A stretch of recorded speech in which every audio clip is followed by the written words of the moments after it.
Thank you, Judy. Thank you so much, and thank you for moderating our event tonight so beautifully, and thank you for providing unifying leadership for the NED board.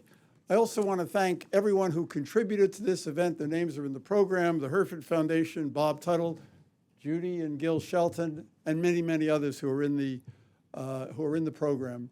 And I want to give a special shout out. I saw her in the middle there to Sally Blair, who has been providing brilliant leadership for our fellowship program. And I want to note that 3 of the 5 Democracy Award recipients are former or current Reagan Fussell Fellows.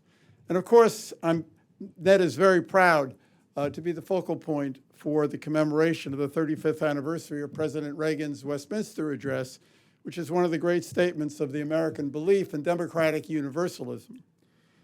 Reagan spoke at another difficult moment for democracy at the end of what he called a bloody century, soon after the American defeat in Vietnam, Soviet invasion of Afghanistan, the declaration of martial law in Poland. Yet he still said that optimism is in order, and he went so far as to proclaim that the march of freedom and democracy would leave Marxism, Leninism on the ash heap of history, and he even predicted the third wave of democratization. It's harder to summon such optimism today. But something that my friend, Congressman Mario Diaz-Balart, who was with us earlier and presented the award to Khalil Parsa, said yesterday when all of us met, struck me as telling. He said that because you're there in Afghanistan doing what you're doing, there is hope in the world.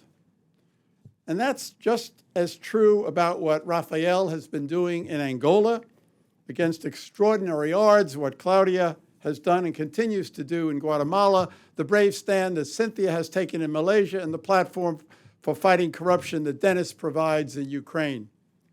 Cynthia said something at our forum this morning that I want to repeat, that this award is not just for her or for Malaysia, but for all the whistleblowers and anti-corruption activists, and I would add all the brave fighters for democracy and freedom all over the world.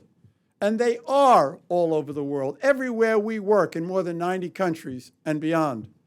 This is something that did not exist when Reagan gave his Westminster Address in 1982.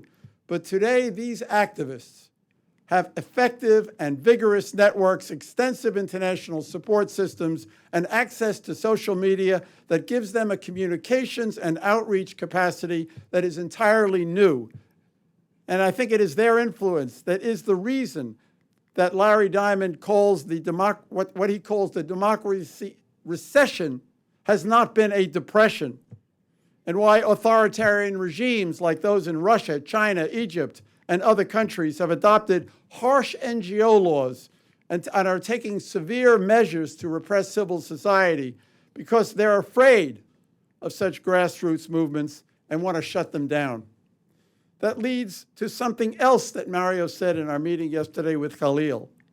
We know, he said, that you must feel alone, but we want you to know that you have the U.S. Congress and the NED with you and many, many others.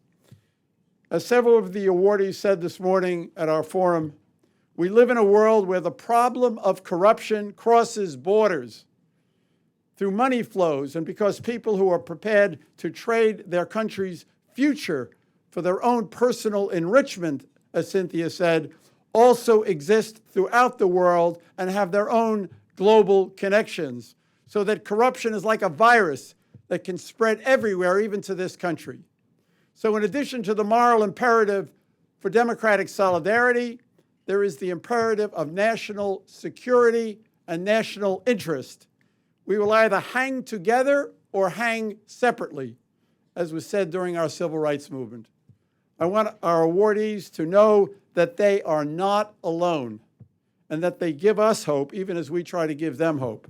So let us use this occasion to rally our collective spirits, to pledge our continued solidarity, and to ask, as Reagan did in Westminster, what kind of people do we think we are? He was saying that, by the way, quoting Churchill and referencing World War II and what it meant if our enemies underestimate the determination of the democracies and what kind of dangers that can lead to. So the answer is important that he said, let us answer free people worthy of freedom and determined not only to remain so, but to help others gain their freedom as well. That's in the interest of our security and world peace, in addition to the interest of human freedom everywhere. Thank you very much for coming tonight.